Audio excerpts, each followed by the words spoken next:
Hi, I'm Alexander OK, and welcome to the 6th episode of my rundown of the Japanese tech tree in War Thunder. Today I'm looking at the J1N1. The official designation for the J1N1 was the Navy Type 2 reconnaissance plane. It was nicknamed Gekko, or Moonlight by the Japanese, and Irving by the Allies. I'm going to talk a little about the Navy short designation for this plane, as it explains how the short designation system works, as well as explain a little about the history of this plane. The first letter indicates the purpose of the plane. In this case, J is the designation for a land-based fighter plane. This because the Gekko was initially designed to be a heavy fighter escort, similar to the Typhoon 5 or the BF-110. The first number in the designation is for the major airframes, so in this case the Gekko is designated 1 because it's the first attempt by the Japanese Navy to create a land-based fighter. As such, the A5M I looked at in the last episode is the 5th carrier-based fighter adopted by the Japanese Navy. The second letter in the designation is the design company. It is N in the case of the J1N because it was designed by the Nakajima company. For the A5M, the company is Mitsubishi. The second number, the final number, is for the subtypes of the airframe. This includes the prototypes. So the airframe didn't change for the J1N1, so the designation remained as 1. But for example, the A5M is the A54M. This is because there is an upgraded engine, and there's been several other minor upgrades to the airframes during its time in service. This is the prototype fighter that we have here under, hence the unpainted camouflage. It is armed with a single Type 99 Mark I cannon in the nose, and two Type 97 machine guns in the nose, and 4 more Type 97s and 2 remotely controlled barbettes in the back there, which is a nice unique feature which you don't see in really any other Japanese planes. It is powered by 2 Nakajima Sakei 21 engines, the same engines as the A6N0. These produce 1,130 horsepower each. It's actually makes this quite a fast plane, although it's not terribly good at climbing. You can see here I've successfully managed to climb over all the enemies here. So I'll get back onto the history and more about the short designation now. So you might have noticed that the J designation for a heavy fighter doesn't match up with its official designation as a reconnaissance plane. This because the prototypes proved unsuccessful, so it was decided to lighten the airframe and redesignate it the J1N1C. C is the designation for reconnaissance planes. This removed all of the offensive armament, and as well as the 2 remote-controlled turrets in the back, and those were replaced with a single Type 2 13mm machine gun. The J1N1C was modified into a night fighter later, just in the field, by installing 2 20mm Type 99 Mark I cannons at a 30-degree angle in a strange Musekan configuration similar to some of the German aircraft or the Ki-45 TIE. These were designated KAI after their designation, or modified. This led to an official production run of night fighters, the J1N1S, S designating night fighters. This had a radar, a searchlight for a single 20mm in the nose, in addition to 2 upwards firing 20mm and 2 downward firing 20mm as I dive on that I-16 and take him out, which is really, you need to pick your engagements in this plane. It's not especially manoeuvrable, but it's well armed, so boom and zoom is your best bet as I chase down this Yak 1 who proves to be a little trouble. Honestly, in retrospect, watching this back, I probably should have just regained altitude rather than chasing this guy down.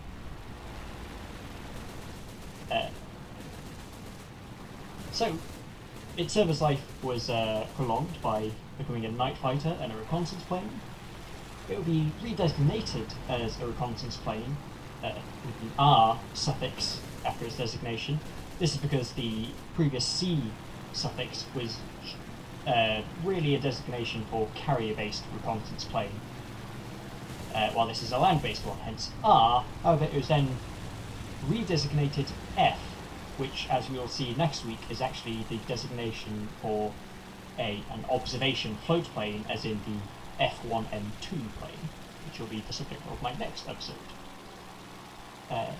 These, granted, would see a further upgrade of having an additional Type 99 cannon as a defensive gunner, so it would then have a 20mm and a 13mm defensive gun. At the end of the war, the remaining Gekko airframes would be used as kamikaze aircraft. However, I don't think we'll be seeing any of these other types of J1N1 planes in War Thunder anytime soon, not unless War Thunder decides that they're going to implement more missions or game mechanics for them. I'll be talking about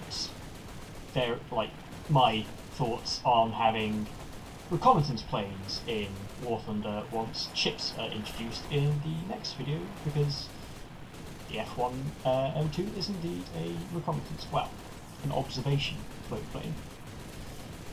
You could also include more night fighters. They do have a fair number of night fighters already introduced into War Thunder, however, they're generally not very useful. Their night fighting capabilities are more of a hindrance, particularly things like the Dornier heavy bombers with the quad 20 mils in a Shinjuku configuration aren't particularly popular to play. Just here you could see the effectiveness of the 4 barbette mounted Type 97s in their use as a defensive gunner. Keeping the enemy at a range of around 1 kilometre to 800 metres allows adequate range for you to be able to put down a fair volume of fire, hopefully damaging the enemy's engine, like I did there, or simply making them concerned enough about the defensive fire to turn away. As I was saying, night fighters, unless they introduce a sort of dedicated bomber hunting missions into the game, like you can sort of do in Enduring Confrontation, or like user-based missions you can also do. However, other than that, the night fighters don't seem that useful in War Thunder at the moment. Certainly not without any dedicated missions for them.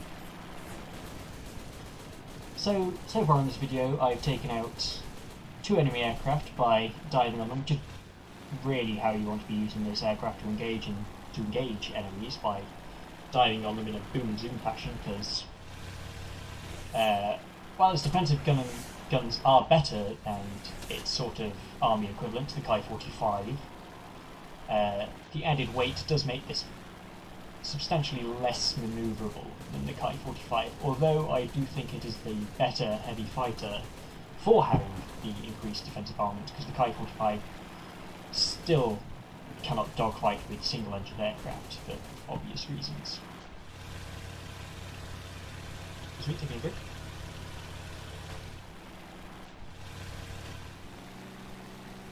So here I am attempting to get away from these lags. I'll try and return to base. As you can see, I've taken a little bit of damage, nothing too serious, but I'd like to be able to get back to base, get a little bit of distance between me and these lags, so I can return and engage them at a later point.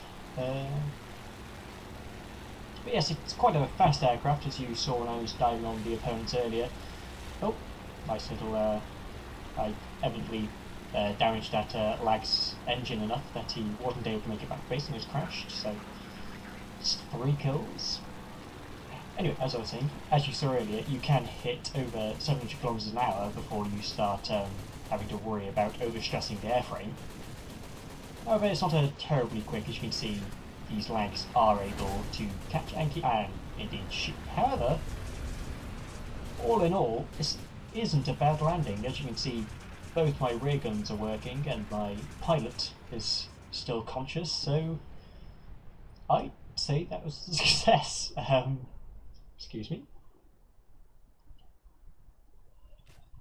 However, it is clearly the end of this battle, and so we get on to the next match, which is on Kalkingal again, facing the Soviets. I'll be able to talk a little bit more about the tactics in this battle. There's some units here every day down there. The Ki-45 TIE, that is the night fighter configuration for the Ki-45 with the two 20 mils pointing upwards. I'll obviously be covering that in a later video. I'm not looking forward to it. So, well, pretty much as with any aircraft, but in the J1N1 is particularly pertinent, you want to gain as much altitude as you possibly can.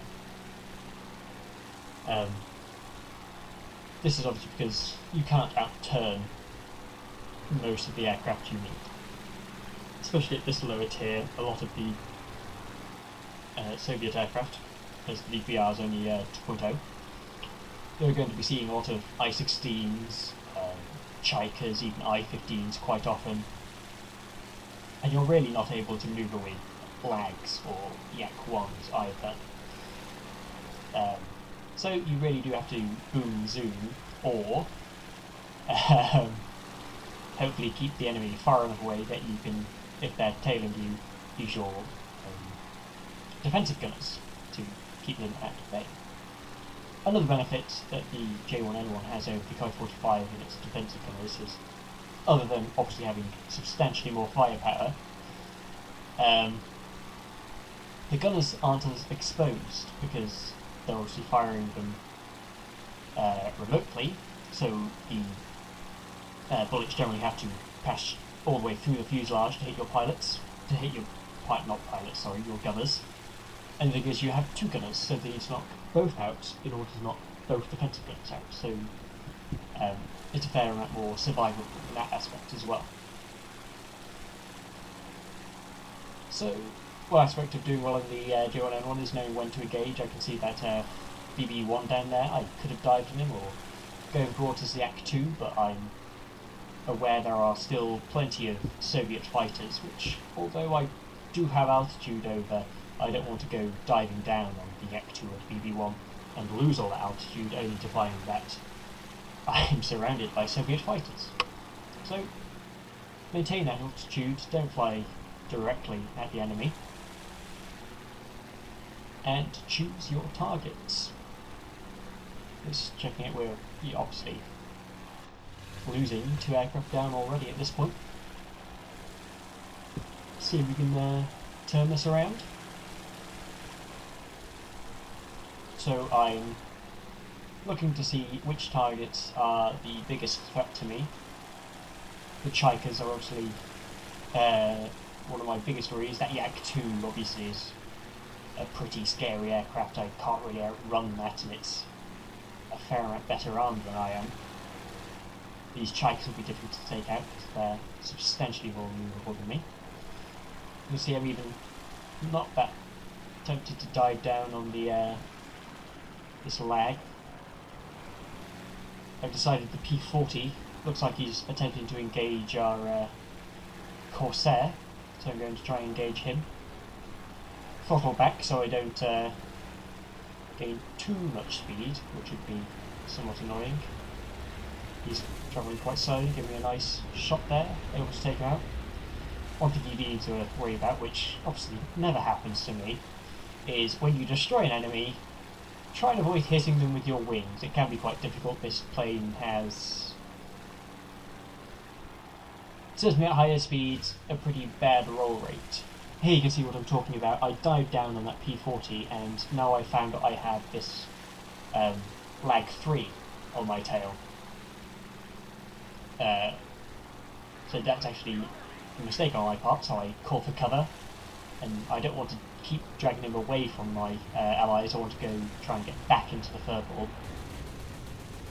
Now here he chases me, and I've switched to the rear. I do get a single hit, and his shooting miraculously didn't kill me. As you see, got nearer 700 kilometers an hour, and evidently that hit stressed his airframe a bit, and he ripped, and I was given the kill. There's only, well, I say there's only 2 enemies left.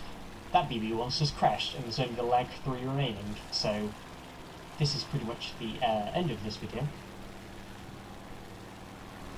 So the J1N1, it can be quite a fun aircraft to play. I'd suggest for the first few times you fly it out, treating it like a ground strike aircraft going after soft targets. So on this map, all those vehicles over there, you can pick up quite a few kills and grind out all the modifications pretty quickly, which enables you to obviously have a much better aircraft. Certainly you'll be able to climb a lot better with the engine upgrades,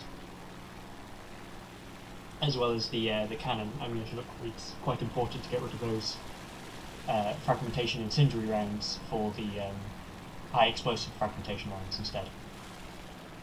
It's quite important. So this has been the J1N1, the prototype Japanese naval heavy fighter. As I said earlier, in the next episode I'll be looking at the F1M2, the lovely BR-1 float plane in the Japanese tech tree. I've been Alexander the OK. I'd like to thank you all for watching, and I will see you next time.